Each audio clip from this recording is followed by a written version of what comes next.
Hi అండి, అందరికీ నమస్తే. నా రాక్షసుడు పార్ట్ 120. ఇక స్టోరీ చూసేద్దాం. ధరణి చెప్పింది విన్న డాక్టర్ సూర్యని అక్కడే కూర్చోమని ధరణిని చెకప్ చేయడానికి పక్కకు తీసుకుని వెళ్తుంది. సూర్యకి ఒకటే టెన్షన్గా ఉంది. అరగంట అయినా బయటికి రారు ధరణి డాక్టర్. సూర్య ధరణి వెళ్ళిన వైపు చూస్తూ అక్కడ కూర్చుని ఉన్న ఫ్యామిలీ డాక్టర్ని, ఇంకా రాలేదేంటి, వాళ్ళ లోపల నా పొట్టిదాన్ని ఏం చేస్తున్నారు, దానికి అసలే భయం ఎక్కువ అని ఆమె మైండ్ తింటా ఉంటాడు మన సూర్యబాబు. డాక్టర్ ఆశ్చర్యంగా సూర్య వైపు అలాగే చూస్తుంది. సూర్యలో ఇంతటి మార్పు ఎలా అని ఆమెకి ఎంతో ఆశ్చర్యంగా ఉంది.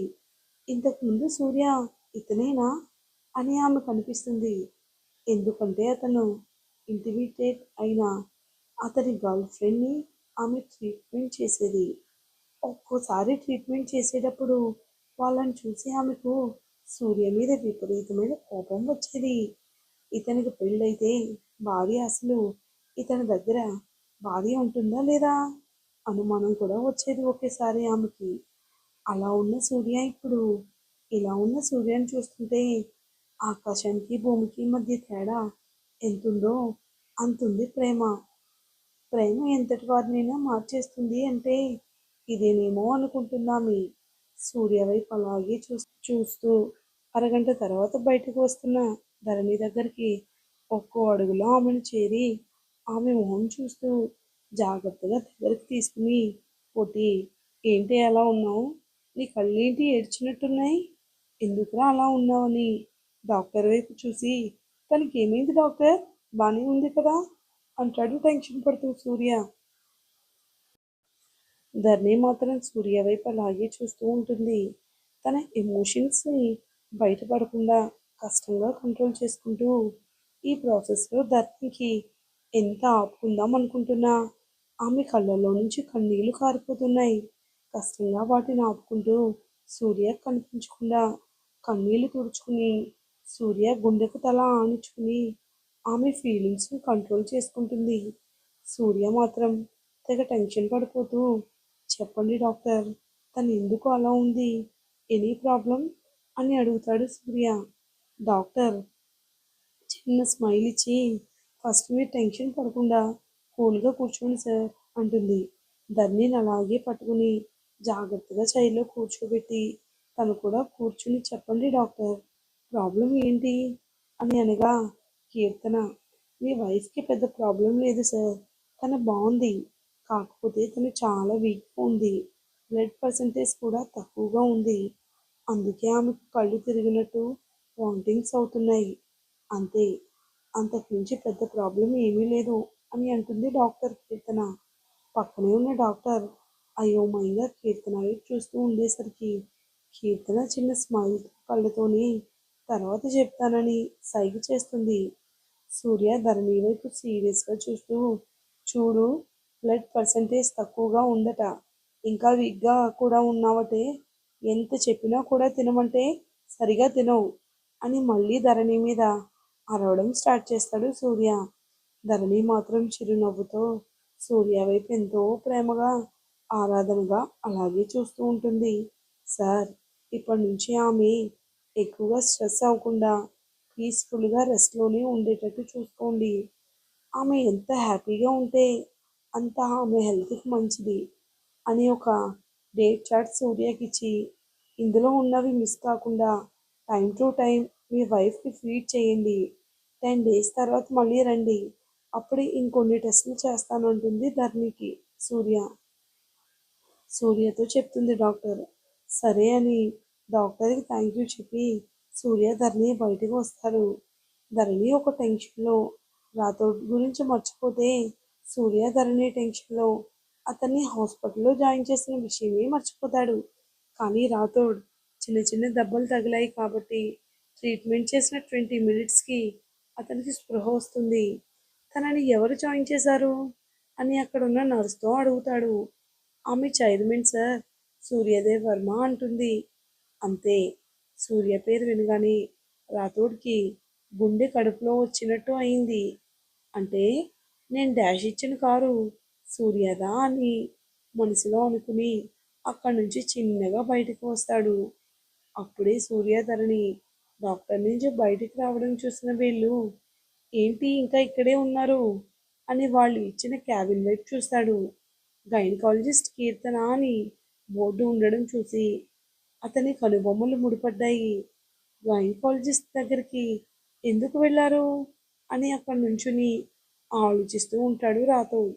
ధరణి సూర్య వెళ్ళిన తర్వాత కీర్తన వైపు సూర్య ఫ్యామిలీ డాక్టర్ అలాగే చూస్తూ ఉంటే కీర్తన నవ్వుతూ మీ అనుమానమే నిజం డాక్టర్ అంటుంది. మరి ఈ మాట అతనికి ఎందుకు చెప్పలేదు అంటుంది కీర్తన. మిసెస్ సూర్య తన భర్తకి తనే స్వయంగా ఈ విషయం చెప్పాలని నన్ను రిక్వెస్ట్ చేసింది అంటుంది నవ్వుతూ. సూర్య ఫ్యామిలీ డాక్టర్ భలే మొగుడు పెళ్ళాలు ఒకరిని మించిన ఒకరు ప్రేమను చూపించడంలో పోటీ పడుతున్నారు అని నవ్వుకుంటూ ఆమె క్యాబిన్లోకి వెళ్ళిపోతుంది. రాథోడ్ మాత్రం అక్కడే నుంచుని ఆలోచిస్తూ అసలు వాళ్ళు ఎందుకు గైనకాలజిస్ట్ దగ్గరికి ఎందుకు వచ్చారో డాక్టర్ని అడిగితే పోతుంది కదా అని కీర్తన క్యాబిన్లోకి వెళ్తాడు రాథోడ్. అక్కడ డాక్టర్గా ఉన్న కీర్తనను చూసి అతను కొంచెం ఆశ్చర్యానికి గురి అయ్యి నువ్వా అంటాడు. కీర్తన రాథోడ్ని చూసి కంగారుగా అతని దగ్గరికి వచ్చి సార్ మీకేమైంది ఏంటి ఈ దెబ్బలు అంటుంది. తలకట్టిన కట్టుని తడుగుతూ రాథోడ్ ఏం లేదు చిన్న యాక్సిడెంట్ అని ఇప్పుడు నీ క్యాబిన్లో నుంచి వెళ్ళిన సూర్యదేవ్ వర్మ అతని వైఫ్ ఎందుకు వచ్చారు ఇక్కడికి అని అడుగుతాడు. కీర్తన తన వైఫ్కి హెల్త్ బాగోకపోతే చెకప్కి వచ్చారంటుంది. ఇష్యూస్ అంటే అలాంటిది ఎలాంటిది అంటాడు. కీర్తన రాథోడ్ వైపు చూస్తూ మీకెందుకు అంత ఇంట్రెస్ట్ వాళ్ళ మీద అంటుంది. రాథోడ్ కీర్తన చేతులు పట్టుకుని చిన్నగా నవ్వుతూ సూర్య నా బిజినెస్ ఫ్రెండ్ తెలుసుకుందామని క్యాజువల్గా అడిగానంటాడు. రాథోడ్ ఆమె చేతులు పట్టుకోవడం వల్ల నవ్వుతూ మాట్లాడేసరికి కీర్తన గాలో తేలిపోతుంది. కాలేజీ రోజులు రాథోడ్ ఆమె సూపర్ సీనియర్. రాథోడ్ కీర్తన క్రష్. ఆమె అతని చూపు కోసం అతని మాట కోసం ఆమె ఎంతగానో ఎదురు చూసింది. అలాంటిది అతను ఈరోజు ఆమె చేతులు పట్టుకుని నవ్వుతూ మాట్లాడేసరికి ఆమె ఊహల్లో తేలిపోతుంది. సూర్య వాళ్ళు ఎందుకు వచ్చారో మ్యాటర్ చెప్తుంది. అది వినగానే రాథోడ్ మెదడులో క్రూరమైన ఐడియా వచ్చింది. దొరికావురా సూర్య నీ పతనం స్టార్ట్ అయింది అని అనుకుని కీర్తనతో ఈసారి మళ్ళీ వాళ్ళు చెకప్కు వచ్చినప్పుడు మిసెస్ సూర్య హెల్త్ రిపోర్ట్స్ సూర్య కంటే ముందే నాకు ఇన్ఫామ్ చెయ్యాలి అని ఎంతో రిక్వెస్ట్గా అడుగుతాడు రాథోడ్. కీర్తన ఇంకా ఎక్కువ ప్రశ్నలు అడగకుండా సరే అంటుంది. ఎందుకంటే రాథోడ్ సూర్య ఫ్రెండ్స్ అని చెప్పాడు కాబట్టి. రాథోడ్ సరే నీ నెంబర్ చెప్పని కీర్తన నెంబర్ తీసుకుని అతని సెల్తో ఆమెకు మిస్డ్ కాల్ ఇచ్చి ఇది నా పర్సనల్ నెంబర్ నువ్వు ఎప్పుడైనా ఫోన్ చేయొచ్చని చెప్పి అక్కడి నుండి వెళ్తాడు రాథోడ్. కీర్తన ఆ ఫోన్ అలాగే గుండెలకు హత్తుకుని రాథోడ్ వెళ్ళిన వైపు అలాగే చూస్తుంది. ఎంతో ఆరాధనగా అప్పటికి ఇప్పటికీ సార్లో ఏమాత్రం మార్పు లేదు. 32 వచ్చిన స్టిల్ బ్యాచిలర్ లాగే ఉన్నారు. ఇంకా పెళ్ళెందుకు చేసుకోలేదు అని ఆలోచిస్తూ ఉంటుంది కీర్తన. హాస్పిటల్ నుంచి బయటకు వచ్చి ఇంటికి స్టార్ట్ అవుతారు సూర్యధరణి. సూర్య ఎన్ని మాటలు చెప్తున్నా ఒక్క మాట కూడా మాట్లాడకుండా తన వైపే చూస్తున్న ధరణిని చూసి ఏంటే పొట్టి అలా చూస్తున్నావు నా వైపు అంటాడు సూర్య.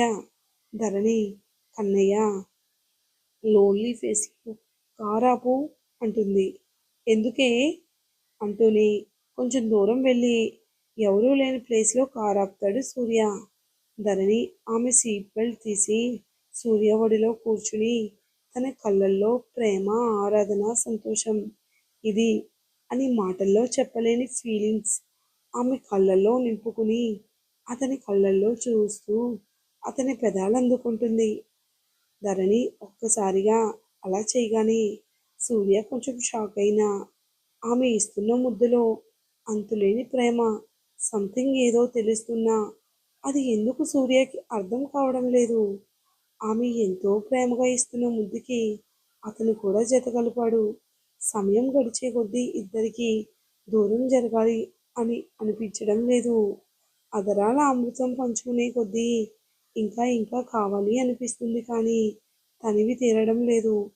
ఆమె పెదవుల్లో మకరందం అతనికి ఇస్తూ, అతని పెదవుల్లో తీయదనం ఆమె తీసుకుంటూ అతన్ని ఇంకా తన వైపు అదుముకుంటుంది కానీ అతని పెదాలను వేయడం లేదు. ఒకరు ఊపిరి ఇంకొకరు అందుకుంటూ, ఒకరు పెదాలను ఇంకొకరు జుర్రుకుంటూ సమయాన్ని మర్చిపోయారు. అరగంట పైనే సాగింది ఆ అదర చుంబనం. ఆమెకు అసలు ఊపిరి ఆడడం లేదన్న తర్వాత సూర్య కష్టంగా బలవంతంగా ధరణిని దూరం జరిపి ఆమె చెంప మీద చేతిని వేసి నిమురుతూ ఇంకో చేత్తో ఆమె వీపు మీద రుద్దుతూ, "పొట్టి, నువ్వు బాగానే ఉన్నావా? హాస్పిటల్లో నుంచి చూస్తున్నాను. ఏదో కొత్తగా బిహేవ్ చేస్తున్నావు. ఏంటి?" అని అంటాడు. మరి విషయం తెలిసిన మన సూర్య ఎలా రియాక్ట్ అవుతాడో నెక్స్ట్ వీడియోలో తప్పక చూద్దాం. వీడియో కనుక నచ్చినట్లయితే లైక్ చేసి, సబ్స్క్రైబ్ చేసి సపోర్ట్ ఇవ్వండి. Thanks for watching.